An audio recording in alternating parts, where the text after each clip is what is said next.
I shouldn't have counted my chickens before they hatched. Although I had water deep enough that I couldn't touch my paddle, the river bottom just came up and rose again.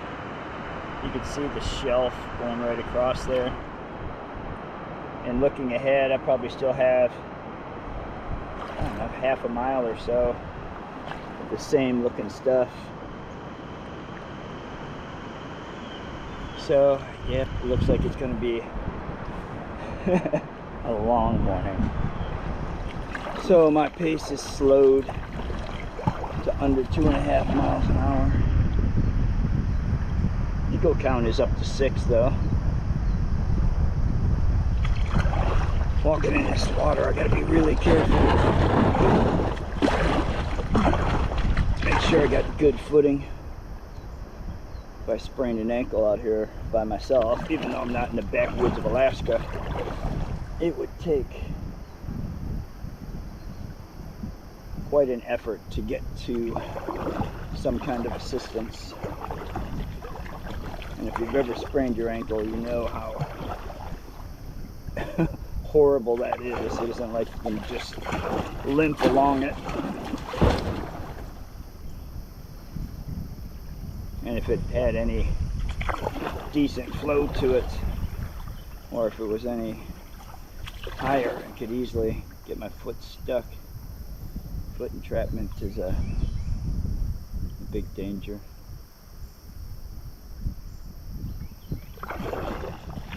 So I guess knowing when you can do certain things and when you can't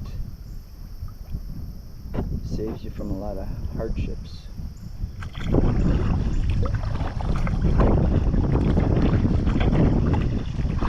My optimism is around this next bend the river will drop again, the river bottom.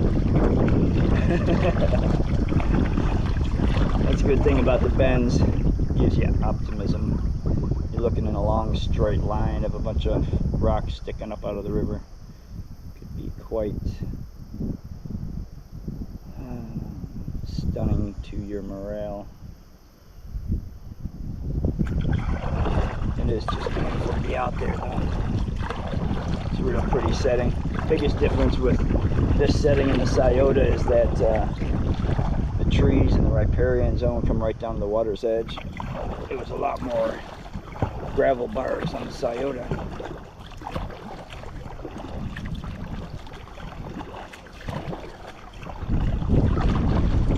So hopefully I take this pass over to the right.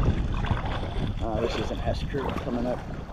Get through these two bends, and I can already hear riffles up ahead.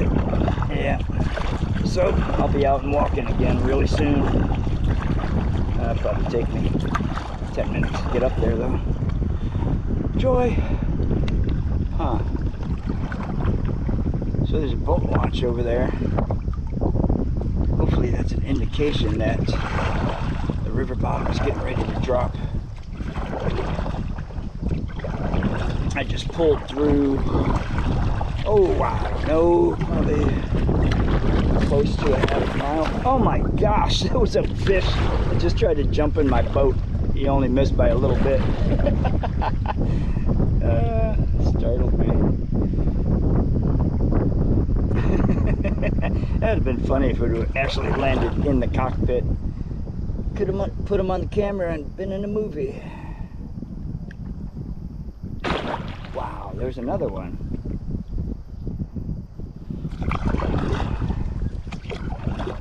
Now if they were a bass 15 inches or longer, I think I'm able to keep them. Yeah, I couldn't though. Don't have the time to stop and build a fire. Would like to, but don't. I was figuring on hitting the Toledo Rowing Club around 6:30, taking a half-hour break midday, but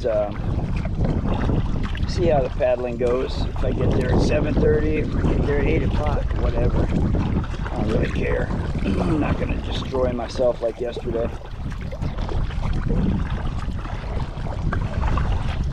I shouldn't run myself into the ground that much.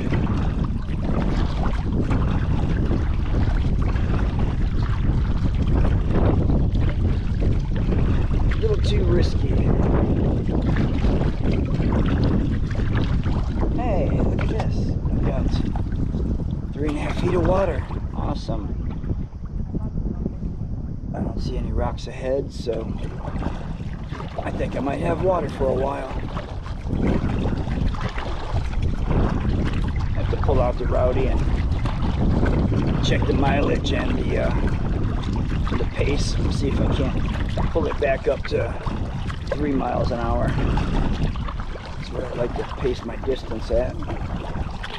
But I know the first hour, after the first hour, I'd only done 2.5. Probably dropped a little more after that when I walked that half mile. But I will check it out,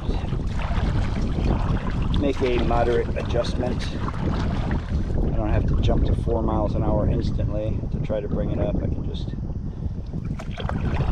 pick up the pace gradually at like 3.2, and it'll level out towards the afternoon.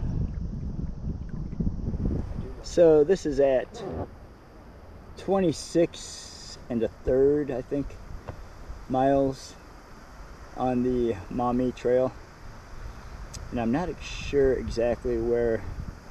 I know on the Cuyahoga it counts down out to the lake, so this probably counts down out to the bay, perhaps, where the Maumee hits the bay.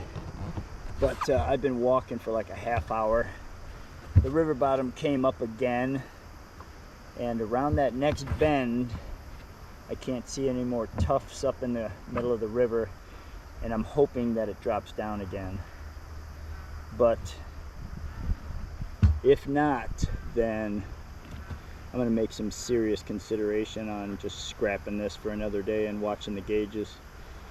And I looked at the gauge in a river app, and it showed the gauge by Napoleon at 1.7. And I pulled up the 30-day graph, and it looked pretty consistent with a few spikes, probably from rainfall, obviously. But I am definitely not walking this kayak for the 20-some more miles to get to my takeout. So, trying to be optimistic and hoping things will change around that next bend. But if not, I could say scrap this and then come back when the gauges are at least a foot higher than what they are today. So we'll see what happens. Alright, so just leaving that rise in the river, and I don't see any more tufts back here, at least as far as I can see until I get around this bend. But it's just a nightmare. One heck of a water trail. I should say water trail at so many CFS, because yeah, I guess it would be a trail that you would walk in the water. See how you paddle this on a regular basis, but it does have a designation, and it is beautiful. But it's just one of those things that you have to know what level you can paddle it. That's what I was saying before with the, I mean, you can get the height of the water. Okay, so it's 1.7 at the gauges. So this plateau rises up to 1.6.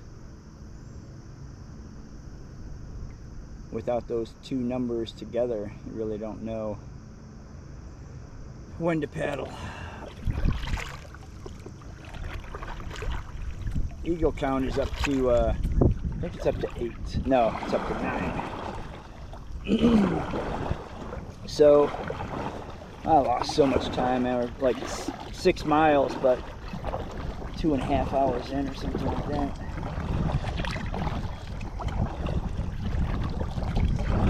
So, let's just hope that, yeah, see this, now I'm at, this water's 5 foot deep, so that rock bottom from the river rises up 4 or more feet from where the bottom is right here. And so I don't know how many more times I'm going to come across that. I'm hoping none. But yeah, you just always got to wait to see what's around the next bend. Things might look tough for the moment, but right around the next bend, you've got some good water to get back into. I just wish there was a foolproof system to know when to paddle and when to not on each river. And if you've designated a water trail, I think you should be obligated to set a number on that of when it's passable. But that's my 2 cents. Well, around that bend looked good, but only a mile from there, you can already see a bunch of birds standing in the middle of the river, telling me that it's an absolute drag fest again. Hey, eagle count just went to 10. You can't see him, he flew around the bend. My kingfisher. Oh, there he comes. He's out above the water now. He was up in that tree on the left. Yeah, so we'll see what this brings. Man, I'm looking at half a mile down, and I see rocks sticking up out of the river. And the water's not clear enough to see them. See what happens. Alright, so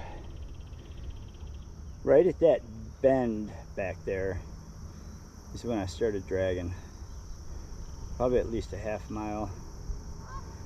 I'm almost 3 hours into this, and I don't know, what did I have? 7 miles maybe? 6.82 miles in 2 hours and 49 minutes. So I mean, realistically I should be around the 9 mile mark, and I'm not even at the 7.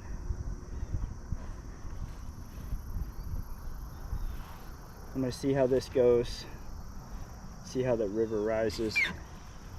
I tell you what though, it isn't looking good. It's not looking promising. But who knows, it might get better around the next bend, right? We'll find out. So this water is good. I can't even touch the bottom with the paddle. It's just amazing how the depths change. But I'm hoping that it stays this way. It's pretty quiet. I mean, you can hear road noise off in the distance, but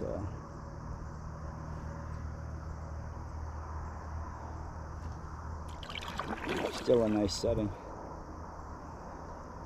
It'll get worse as I go north and all the houses and businesses pop up along the river. Came across a big batch of big group of swallows doing their acrobatic stunts over the water. It just amazed me. I have no idea how they see those insects.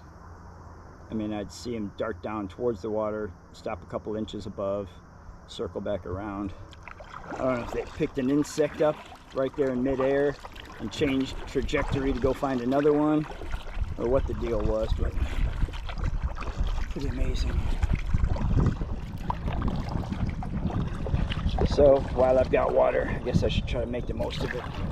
Try to get back up to like 4.5 miles an hour. Try to make up my pace a little bit.